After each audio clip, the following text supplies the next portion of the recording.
की भारत माता की जय श्री राम।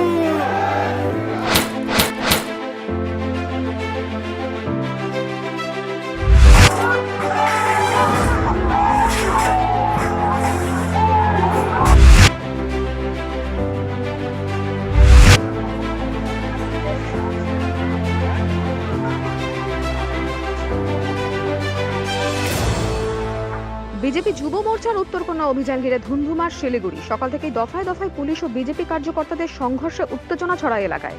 এক বিজেপি কর্মীর মৃত্যু হয়েছে বলে দাবি বিজেপির। প্রতিবাদে মঙ্গলবার 12 ঘন্টার উত্তরবঙ্গ বন্ধের ডাক। সোমবার 8টি জেলার বিজেপি কর্মীদের নিয়ে উত্তরবঙ্গের সচিবালয় ঘেরাও কর্মসূচি নেয় বিজেপি যুব মোর্চা। কর্মসূচিকে সফল করতে সকাল থেকে বিভিন্ন জেলা থেকে গাড়ি নিয়ে উত্তরকন্যা অভিযান করেন বিজেপি নেতৃত্ব। পাল্টা তাদের কর্মসূচি আটকাতে বদ্ধপরিকর পুলিশ প্রশাসন। জলপাইগুড়ি পাহাড়পুর মোড়, গোশালা মোড়ে, বেলাকবা মোড়, ধূপগুড়ি সহ বিভিন্ন জায়গায় কর্মী সমর্থকদের গাড়ি আটকে দেওয়ার অভিযোগ ওঠে পুলিশের বিরুদ্ধে। অন্যদিকে কর্মীদের গাড়ি আটকানোর খবর পেয়ে গোশালা মোড়ে যায় বিজেপি জেলা সভাপতি বাপি গোস্বামী। বিজেপির অভিযোগ, তাদের উত্তরকন্যা অভিযান আটকাতে রাজ্যের শাসক দল তৃণমূল কংগ্রেস পুলিশকে ব্যবহার করে বিজেপি কর্মীদের গাড়ি আটকাচ্ছে। বিজেপি জেলা সভাপতি বাপি গোস্বামী পুলিশের উদ্দেশ্য করে বলেন, শিকারীও একদিন শিকার হয়, একদিন এদের অবস্থাও তাই হবে। রণক্ষেত্রের চেহারা নেয় শিলিগুড়ির new Jalpaiguri road. New Jalpaiguri মোড়ে দফায় দফায় পুলিশ বিজেপি সংঘর্ষ হয়। পুলিশ কাঁদানে গ্যাস ও জল কামান ব্যবহার করে বলে অভিযোগ। ঘটনায় বেশ কয়েকজন বিজেপি কর্মীকে আটক করা হয়। উত্তপ্ত হয়ে পড়ে জলপাইগুড়ি মোড় ও ফুলবাড়ি সংলগ্ন এলাকা। বিভিন্ন জায়গায় পুলিশের ব্যারিকেড ভাঙার অভিযোগ ওঠে বিজেপির কার্যকর্তাদের বিরুদ্ধে। পুলিশের বিরুদ্ধেও কাঁদানে গ্যাস ও জল কামান চালানোর অভিযোগ ওঠে। আহত হন বেশ কিছু বিজেপি কর্মী সমর্থক। তাদেরকে উত্তরবঙ্গ মেডিকেল কলেজ হাসপাতালে নিয়ে যাওয়া হয়। উল্লেখ্য, সংঘর্ষে আহত হয়ে উলেন রায় নামে এক বিজেপি কর্মীর মৃত্যু হয় বলে জানান কৈলাস বিজয় বর্গীয়। তিনি জানান, তারা কোনো মতেই ভয় পেয়ে পিছপা হবেন না। এক বিজেপি কর্মীর মৃত্যু ছাড়াও বহু কর্মী আহত হয়েছেন, তবে এখনো সঠিক সংখ্যা বলা যাচ্ছে না বলে জানালেন বিজেপি নেতা দিলীপ ঘোষ। তার অভিযোগ, পুলিশের লাঠির আঘাতেই ফুলবাড়িতে মৃত্যু হয়েছে ওই বিজেপি কর্মীর। আহতদের দেখতে সোমবারই হাসপাতালে যান দিলীপ ঘোষ, কৈলাস বিজয় বর্গীয়। যে পুলিশের লাঠিতে আহত হয়েছিলেন, মাথায় চোট লেগেছিল, তিনি মারা গেছেন। আরও বেশ কিছু কর্মী আহত আছেন। এখনও কে কোথায় আছে বোঝা যাচ্ছে না, পুরো সংখ্যাটা আমাদের কাছে নাই। দু জায়গায় ব্যাপক লাঠি এবং টিয়ার গ্যাস এবং ইঁটও চলেছে। তো সেটার আমাদের কর্মীরা সব খোঁজখবর করছেন। ডক্টর জয়ন্ত রায় হসপিটালে গেছেন, জেলা প্রেসিডেন্টরা আছেন, আমরাও খোঁজ নিচ্ছি কে কোথায় আছে।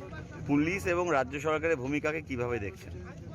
পুলিশ তো রাজ্য সরকারেরই হাত। রাজ্য সরকার যে পুরোপুরি নার্ভাস হয়ে গেছে, ভয় পেয়ে গেছে, সাধারণ মানুষ থেকে সরে গেছে। মানুষ সরকারের উপরে কোনো আস্থা রাখতে পারছে না। আইন শৃঙ্খলা নাই, যেভাবে হিংসা আর দুর্নীতি হচ্ছে, মানুষ খেপে যাচ্ছে। মহিলাদের সুরক্ষা নেই, দিনকে দিন খুন ধর্ষণ বেড়ে যাচ্ছে। আমরা তার বিরুদ্ধেই আন্দোলন করেছিলাম। মানুষ ব্যাপক সংখ্যায় এসেছেন, আর এর থেকে সরকার আরও ভয় পেয়ে যাচ্ছে। অন্যদিকে পুলিশকে লক্ষ্য করেও পাথর ছোড়া হয় বলে অভিযোগ। সেই পাথরের আঘাতে বেশ কয়েকজন পুলিশ কর্মী আহত হন। এদিকে পুলিশকে লক্ষ্য করে যেমন পাথর ছোড়া হয়, তেমনি পুলিশের তরফেও কাঁদানে গ্যাসের শেল ফাটানো হয় ও জল কামান চালানো হয়। একই পরিস্থিতির সৃষ্টি হয় তিনবাত্তি মোড় এলাকাতেও। সেখানেও পুলিশ মিছিল আটকে দিতেই ব্যারিকেড ভাঙার চেষ্টা শুরু হতেই পুলিশের তরফে কাঁদানে গ্যাসের শেল ফাটানো হয় এবং জল কামান চালানো হয়। क्या पुलिस से अपेक्षा की जा सकती है कि वो शांतिपूर्ण तरीके से, प्रजातांत्रिक तरीके से यदि प्रदर्शन कर रहे हैं विपक्ष के लोग तो उनको इस प्रकार कुचलें? मैं समझता हूँ ये प्रजातंत्र की हत्या है और हम चुप नहीं बैठेंगे जब तक ममता जी की सरकार को उखाड़ के नहीं फेंकेंगे। हमने संकल्प लिया है, ममता जी की सरकार को हम उखाड़ के फेंकेंगे, तभी चैन से बैठेंगे। हम गोली से डरने वाले नहीं हैं, हम लाठी से डरने वाले नहीं हैं, हम बम से डरने वाले नहीं हैं। हम बंगाल को बचाने के लिए, प्रजातंत्र की रक्षा के लिए अपने प्राणों की आहुति देने के लिए तैयार हैं। हमारे 125 से ज़्यादा कार्यकर्ताओं ने अपने प्राणों की आहुति दी है। हम भी सर पे कफन बांधकर जब तक ममता जी की सरकार को उखाड़ के नहीं फेंकेंगे, जब तक चैन से नहीं बैठेंगे। উত্তরকন্যা অভিযানে পুলিশের নির্মম অত্যাচারে বিজেপি কর্মীর মৃত্যুর প্রতিবাদে কল্যাণী 1 নম্বর মণ্ডলে আলাইপুর বেলতলাতে যুব মোর্চার তরফে পথ অবরোধ করে চলে বিক্ষোভ। ভারতীয় জনতা পার্টির কার্যকর্তারা মমতা বন্দ্যোপাধ্যায়কে ভয় পায় না। লোহাকে যতই আঘাত করা হয়, লোহা ততই শক্তপোক্ত হয়। মুখ্যমন্ত্রীকে কটাক্ষ করে বললেন কল্যাণী 1 নম্বর মণ্ডলের সভাপতি তুষার পাল। ঘটনার প্রতিবাদে বেশ কিছুক্ষণ পথ অবরোধ করে চলে বিক্ষোভ। Bureau report, Times Bangla.